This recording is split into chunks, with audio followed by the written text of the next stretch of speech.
So hopefully by last T20, it will be in Chennai. இன்னைக்கு சென்னை மேட்ச்சில் தோனியோட last match இதுதான் அப்படின்னு நிறைய பேர் சொல்லிக்கிட்டு இருக்காங்க. நிறைய பேர் ஸ்டோரிலாம் வச்சுக்கிட்டு இருக்காங்க. இதில் எதை நம்புறதுன்னே தெரில. இது மட்டும் இல்லாமல் நம்ம சிஎம் ஜோசப் விஜய் அவர் வந்து கேரளா போகிற விஷயத்தை கேன்சல் பண்ணிவிட்டு தோனியோட இந்த லாஸ்ட் கேமை பார்க்குறதுக்காக ஸ்டேடியம் வராரு அப்படின்னு ஒரு தகவலும் வந்துக்கிட்டு இருக்கு.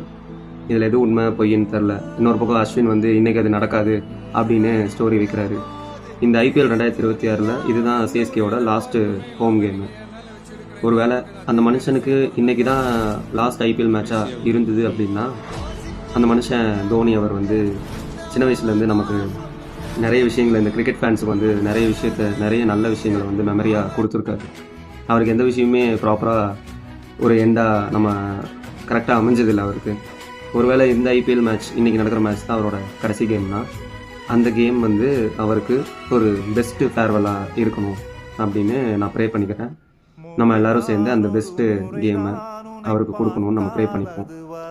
ஒருவேளை அப்படி இல்லை அப்படின்னா அதை விட நம்மளை விட சந்தோஷப்படுறவங்க யாரும் இருக்க முடியாது.